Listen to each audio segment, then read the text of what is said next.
आप सभी का हमारे YouTube चैनल पर एक बार फिर स्वागत है। आज की इस क्लास में हम लोग यूनिट 5th की शुरुआत करेंगे। यूनिट 5th है states of matter, gases and liquids, द्रव्य की अवस्थाएं, गैस एवं द्रव। तो द्रव्य की अवस्थाएं कौन कौन सी होती हैं, ये तो बहुत छोटे क्लास से हम लोग पढ़ते चले आ रहे हैं। द्रव्य की 3 अवस्थाएं होती हैं, ठोस, द्रव एवं गैस। अब ठोस, द्रव एवं गैस अवस्थाओं में अंतर क्या है, कैसे हम अंतर करेंगे ठोस, द्रव और गैस का। 1, 2, 3, 4 अंतर तो सभी को पता होते ही हैं लगभग।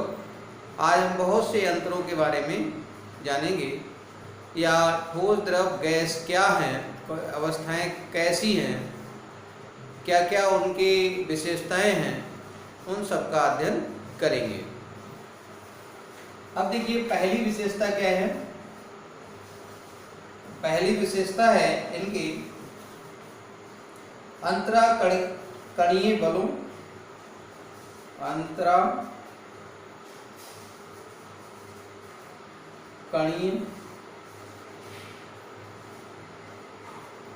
बलों की प्रबलता। अब ये तो हो गए गुण, ठोस, द्रव, गैस। तीनों में अलग अलग बताएंगे। अंतराकणीय बलों की प्रबलता यानी जो अणुओं के मध्य बल पाए जाते हैं वो ठोस में अधिक प्रबल होते हैं, द्रव में थोड़े कम प्रबल होते हैं और गैस में बहुत ही कमजोर होते हैं। तो इसको इस तरह से समझ सकते हैं, ये अवस्थाएं हैं।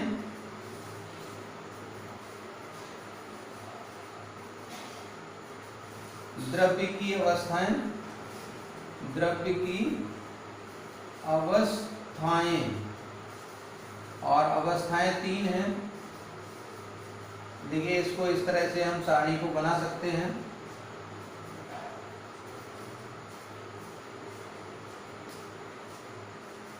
ये सारणी इस टाइप से बन जाएगी और यहाँ पर ये ठोस, द्रव और गैस। तो अंतराकणीय बलों की प्रबलता यानी द्रव, ठोस और गैस तीनों में जो अणु होते हैं उनके मध्य के जो बल होते हैं, फोर्सेस होते हैं, वो उनकी प्रबलता क्या है, किस क्रम में प्रबल होंगे इन तीनों में। तो देखिए ठोसों में अधिक प्रबल होंगे, द्रव में कम प्रबल होंगे और गैस में बहुत ही कमजोर होंगे, जिसके कारण ठोस के अणु पास पास होते हैं, द्रव के अणु थोड़े दूर हो जाते हैं और गैस के अणु अत्यधिक दूर हो जाते हैं। दूसरा गुण क्या है, दूसरी विशेषता कणों की व्यवस्था। कणों की व्यवस्था। अब देखिए ठोस में कण बहुत ही अधिक व्यवस्थित होंगे 3 डायमेंशन में, यानी त्रिविम में, यानी लंबाई और चौड़ाई और ऊंचाई तीनों ही विमाओं में ठोस के अणु बहुत ही क्रम से व्यवस्थित होंगे और एक क्रिस्टल जालक बनाएंगे। द्रव के अणु थोड़े कम व्यवस्थित होते हैं और गैस के अणु बहुत ही अव्यवस्थित होते हैं। अब ये व्यवस्था क्यों अधिक होती है ठोसों में, क्योंकि इनके अणुओं के मध्य फोर्सेस ज़्यादा होते हैं। द्रव में थोड़ी कम व्यवस्था इसलिए होती है क्योंकि फोर्सेस थोड़े वीक होते हैं और गैसेस में बहुत ही कमज़ोर फोर्सेस होते हैं, बहुत ही कमज़ोर बल होते हैं अणुओं के मध्य। आकर्षण बल बहुत ही कम होता है, जिसके कारण गैस के अणु अव्यवस्थित अधिक होते हैं। तीसरा गुण क्या है? अंतराकणीय दूरी। अंतराकणीय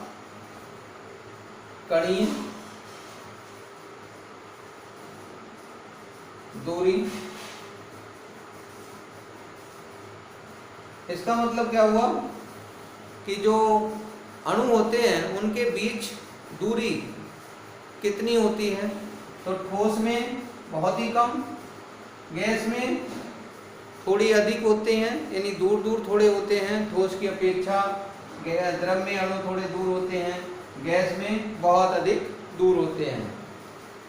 और कारण अंतराकणीय बलों की प्रबलता है, यानी इसमें अधिक प्रबल होने के कारण अणु पास पास, द्रव में कम प्रबल होने के कारण थोड़े अणु दूर दूर, गैस में बहुत ही कम प्रबल यानी बहुत अधिक दुर्बल बल होने के कारण इसके अणु, गैस के अणु दूर दूर होते हैं। इसके बाद में चौथा पॉइंट क्या है? चौथा पॉइंट है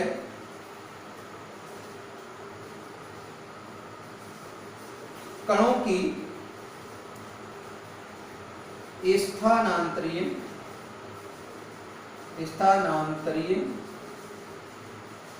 गति। अब देखिए, ठोस में गति नहीं कर सकते।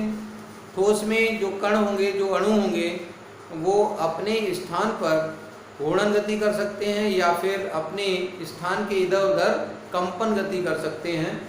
लेकिन द्रव में क्या होता है? द्रव में मान लीजिए ये द्रव है, तो द्रव में जो एक सीमा रेखा है इसके अंदर उपस्थित रहेंगे, इसके अंदर अणु उपस्थित रहेंगे, ऊपर यानी सीमा रेखा से बाहर नहीं जा सकते, घूमते रहेंगे। लेकिन द्रव अवस्था में अगर हैं तो वो इस सीमा रेखा के अंदर ही रहेंगे। लेकिन गैस में क्या होता है? गैस में कोई भी सीमा रेखा नहीं होती, अणु कहीं भी जा सकते हैं। जिस बर्तन में गैस होगी पूरे बर्तन में उसके अणु कहीं भी घूम सकते हैं। इसके बाद पांचवा पॉइंट है आयतन। आयतन ठोस का निश्चित होता है, द्रव का जो बर्तन का आकार है उस आकार में द्रव उसका आकार ले लेता है। गैस में क्या होता है कि जितना बड़ा बर्तन है उस पूरे को गैस घेर लेती है, तो उसका पूरा आकार जो है, पूरा आयतन बर्तन का गैस का आयतन हो जाता है। इसके बाद में यानी द्रव में आयतन और गैस में आयतन, गैस में बहुत ज़्यादा होगा, द्रव में थोड़ा कम होगा और ठोस में बिल्कुल निश्चित होगा। यानी दोनों में निश्चित है, निश्चित और इसमें भी निश्चित और इसमें अनिश्चित। इसके बाद में एक छठा पॉइंट है आकृति। ठोस की निश्चित होती है और द्रव में जिस आकृति वाले बर्तन में द्रव रखा हुआ है उसी की आकृति ग्रहण कर लेगा। गैस की आकृति पूरे बर्तन में कहीं भी गैस घूम सकती है। इसके बाद में सातवां पॉइंट संपीड्यता। संपीड्यता, तो संपीड्यता का मतलब है कि दबने पर क्या होगा? ठोस को दबाओगे तो कम दबेगा, द्रव को दबाओगे तो थोड़ा अधिक दबेगा और गैस को दबाओगे तो बहुत अधिक दब जाएगी। तो संपीड्यता ठोस में कम, द्रव में अधिक और गैस में सबसे अधिक। इसके बाद 8वां पॉइंट है घनत्व। घनत्व ठोस का अधिकतम होता है, द्रव का थोड़ा कम और गैस का बिल्कुल कम। यानी गैस में अधिक दूरी पर अणु होते हैं इसलिए बहुत अधिक कम घनत्व होता है, और ठोस में बहुत पास पास अणु होते हैं इसलिए घनत्व अधिक होता है। द्रव में ठोस की अपेक्षा थोड़े दूर दूर अणु होते हैं इसलिए घनत्व ठोस की अपेक्षा थोड़ा कम होता है। इसके बाद है तापीय प्रसार।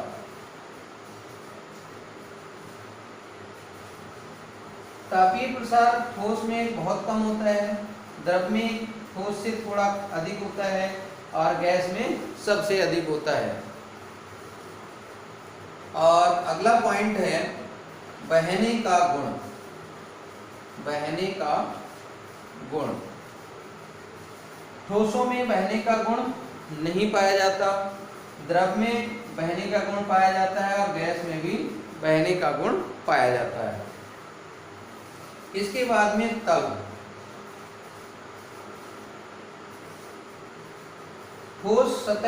ठोस पदार्थ में एक सतह होती है जिसे हम तल कहते हैं। द्रव में भी एक सतह होती है जो समतल होती है, और ठोस की सतह कैसी भी हो सकती है, जरूरी नहीं है समतल हो सकती है, हो सकता है समतल हो या हो सकता है कि उसमें उभार हो और गर्त हो। और गैस में कोई तल नहीं होता है। इसके बाद में आते हैं विभाजनशीलता। विभाजनशीलता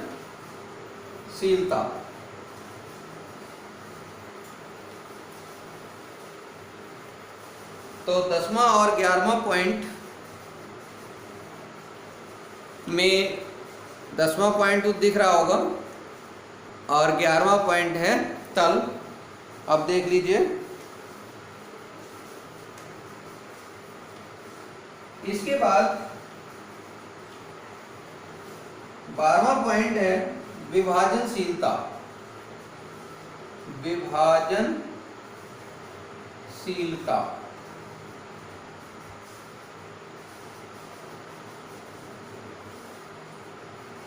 ठोस को कई छोटे छोटे कणों में बांटा जा सकता है, विभाजित किया जा सकता है।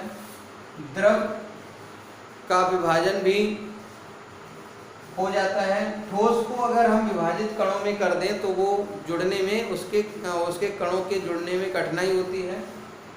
द्रव में अगर विभाजित करें तो ये बूंदों में बंट सकता है और बूंदें इसकी जुड़कर के बड़ी बूंद बना सकती हैं। गैस में क्या होता है, गैस को विभाजित नहीं किया जा सकता, यानी गैस विभाजित नहीं होती है। इसके बाद में 13वां नंबर क्या है, गलनांक तथा क्वथनांक। गलनांक तथा क्वथनांक।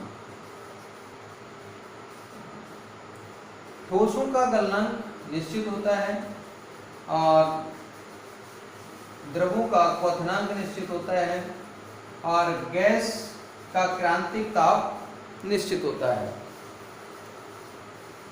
और लास्ट पॉइंट है मुक्त प्रसार।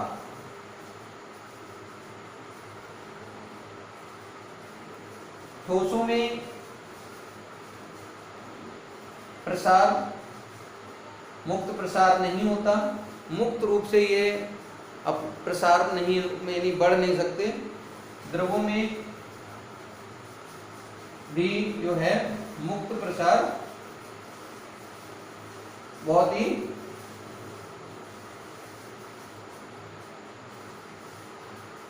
इसमें भी नहीं होगा। और गैस में क्या होगा, मुक्त रूप से प्रसारित हो जाएगी। यानी द्रव में थोड़ा हो सकता है लेकिन गैस बढ़ जाएगी, बढ़ सकती है। लेकिन अगर द्रव को देखा जाए तो द्रव में जो है अपने आप प्रसार नहीं होगा।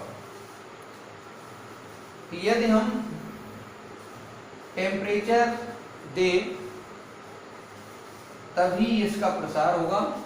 और गैस में क्या होता है, गैस अपने आप ही इसका प्रसार हो जाएगा।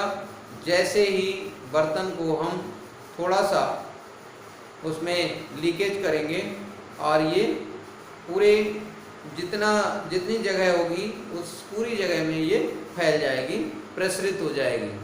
तो आज के इस क्लास में इतना ही, जिसमें ठोस द्रव गैस अवस्थाओं के बारे में कुछ जानकारी दी गई।